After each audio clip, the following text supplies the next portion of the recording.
Hello everyone, welcome to Java course on Code Mode. इससे पहले वाली क्लास के अंदर हमने देखा था हमारी लूप होती क्या है, कितने तरह की हमारे पास लूप होती हैं और एक लूप किस तरह का काम करती है। और आज की इस क्लास में हम एक एग्जांपल लेंगे और उसकी मदद से देखेंगे हमारा जो लूप है उसकी स्ट्रक्चर क्या होती है। तो हमने यहाँ पे एक फ्लो चार्ट बना रखा है, उससे देख लेते हैं। इस फ्लो चार्ट में हमने क्या किया है, हमने यहाँ पे 5 बार नाम इनपुट कराया है। हमारे पास 5 इंसान हैं, हमने उनके नाम इनपुट कराए हैं। उनके नाम इनपुट कराने के बाद हम उनको ग्रीट कर रहे हैं। जैसे मैंने यहाँ पे नाम इनपुट कराया सूर्या, तो मैं क्या कर रहा हूँ, हेलो सूर्या बोल रहा हूँ। फिर मैंने इनपुट कराया हर्ष, तो मैं बोल रहा हूँ हेलो हर्ष। तो कुछ इस तरह से मेरा यहाँ पे काम हो रहा है। तो मैंने जो यहाँ पे इनपुट कराया है वो भी 5 बार कराया है और यहाँ पे आउटपुट भी मैंने 5 बार ही कराया है। तो अगर हम यहाँ पे देखें, हमारा काम रिपीट पे हो रहा है। मैं पहले बंदे का नाम इनपुट करा रहा हूँ, उसके बाद दूसरे का करा रहा हूँ, फिर तीसरे का करा रहा हूँ, फिर चौथे का करा रहा हूँ और फिर इसी तरह मैं आउटपुट भी दे रहा हूँ। मैंने यहाँ पे हेलो पर्सन 1 बोला, जो मेरी पर्सन 1 का नाम था, और इस तरह मैं 5 बंदों को हेलो बोल रहा हूँ। तो अगर हम यहाँ पे देखें तो हमारा काम तो रिपीट पे चल रहा है, हम एक काम को बार बार कर रहे हैं। तो जब भी हम किसी काम को बार बार करते हैं तो वहाँ पे हम लूप लगा सकते हैं। तो यहाँ से हमें पता लग गया हम यहाँ पे एक लूप लगा सकते हैं। अब वो लूप लगेगी कैसे, तो उसके लिए हमने यहाँ पे स्ट्रक्चर देख रखी है। तो इस स्ट्रक्चर में क्या होगा, हम अपना जो एक काम है नाम को इनपुट कराना और हेलो बोलना, ये एक साथ करेंगे। मैं पर्सन 1 का नाम इनपुट कराऊंगा और उसके बाद उसको हेलो बोलूंगा। फिर मैं पर्सन 2 का नाम इनपुट कराऊंगा, फिर मैं उसको हेलो बोलूंगा। फिर मैं ऐसा ही करूंगा पर्सन 3 के साथ, फिर उसको हेलो बोलूंगा। फिर पर्सन 4 के साथ, फिर यहाँ पे उसको हेलो बोल दूंगा। फिर पर्सन 5 का नाम इनपुट कराऊंगा और उसको हेलो बोल दूंगा।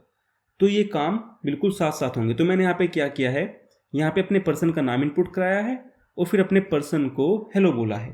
अब मैं यहाँ पे क्या कर रहा हूँ, अगर हम यहाँ पे देखें तो मेरी लूप चल रही है। मैं वापस से बार बार कुछ इस तरह से घूम रहा हूँ। तो मैं यहाँ पे 5 बार ऐसा करूँगा। अब जो मेरी लूप 5 बार चलेगी वो डिपेंड करती है मेरी 3 चीज़ों पे। पहली, मेरी कंडीशन क्या है। दूसरी, मैंने जो अपना वेरिएबल यूज़ किया है कंडीशन के अंदर, जैसे मैंने यहाँ पे आई यूज़ किया है, वो क्या है। और तीसरी, मैं उसको किस तरह से अपडेट कर रहा हूँ। मैंने यहाँ पे i = i+1 किया है, तो मैं हर बार अपने i में 1 प्लस कर रहा हूँ। अगर मैं यहाँ पे देखूँ तो मेरा i 1 पे इनिशियलाइज है। तो कुछ इस तरह से है, मेरा यहाँ पे 1 है, 2 है, 3 है, 4 है और 5 है। अब इनिशियली मैंने अपने जो i है उसको 1 रखा है। जब मेरा i 1 है तो उसका मतलब ये है मैं अपने पहले पर्सन को हेलो बोल रहा हूँ। तो मैं यहाँ पे अपनी कंडीशन चेक करता हूँ, i < 5।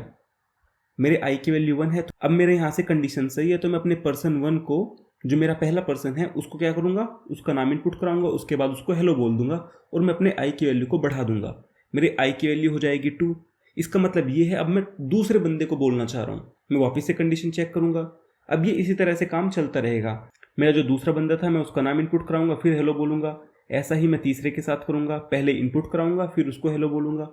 ऐसा ही मैं अपने 4th के साथ करूँगा, मैं उसको इनपुट कराऊंगा और हेलो बोलूँगा।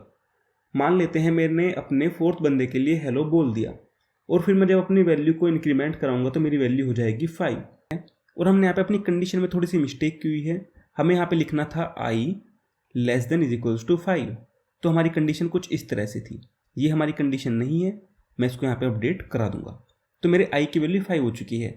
अब मेरी जब i की वैल्यू 5 है तो मैं अपने 5वें बंदे को हेलो बोलना चाहता हूँ, तो मैं उसका नाम इनपुट कराऊंगा और फिर उसको हेलो बोल दूंगा।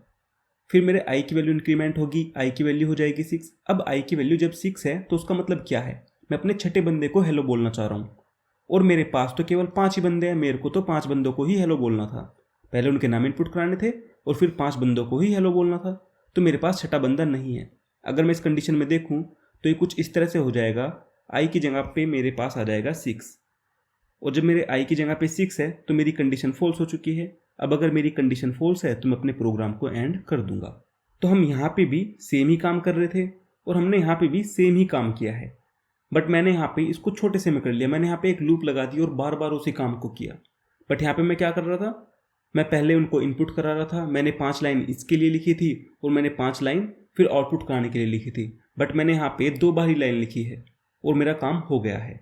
तो इस तरह से हम अपनी एक लूप को डिज़ाइन कर सकते हैं। जब हम आगे लूप के बारे में पढ़ेंगे, हमारी फॉर लूप क्या होती है, वाइल लूप क्या होती है, तब हमें चीज़ें और अच्छी तरीके से समझ आएंगी। बट अभी के लिए हमारी ये लूप की स्ट्रक्चर होती है। अगर आपको समझ नहीं आया है हमारी वैल्यूज़ किस तरह से बढ़ रही हैं, हमारी कंडीशन किस तरह से लग रही है, हमें कंडीशन लगानी कैसे है, तो जब आप फोर लूप और वाइल लूप के बारे में पढ़ोगे तब आपको अच्छी तरीके से क्लियर हो जाएगा, क्योंकि हम वहाँ पे बड़ी अच्छी तरीके से इसको डिस्कस करेंगे कि ये कंडीशन बनती कैसे है और हम अपनी वैल्यूज़ को इंक्रीमेंट कैसे करते हैं या लूप को किस तरह से अच्छी तरीके से डिज़ाइन करते हैं। अभी के लिए इतना काफ़ी है। अब इसके बाद आपके पास एक छोटी सी क्विज होगी, आपको उसे सोल्व करना है। अगर आप इस वीडियो को यूट्यूब पे देख रहे हैं तो आपको वीडियो को लाइक करना है, चैनल को सब्सक्राइब करना है। अगर आप इस कोर्स को देखना चाहते हो तो इस कोर्स का लिंक आपको डिस्क्रिप्शन के अंदर मिल जाएगा, आप वहाँ से जाके इस कोर्स को देख सकते हो। तो मिलते हैं अगली क्लास के अंदर, तब तक के लिए thank you and bye bye.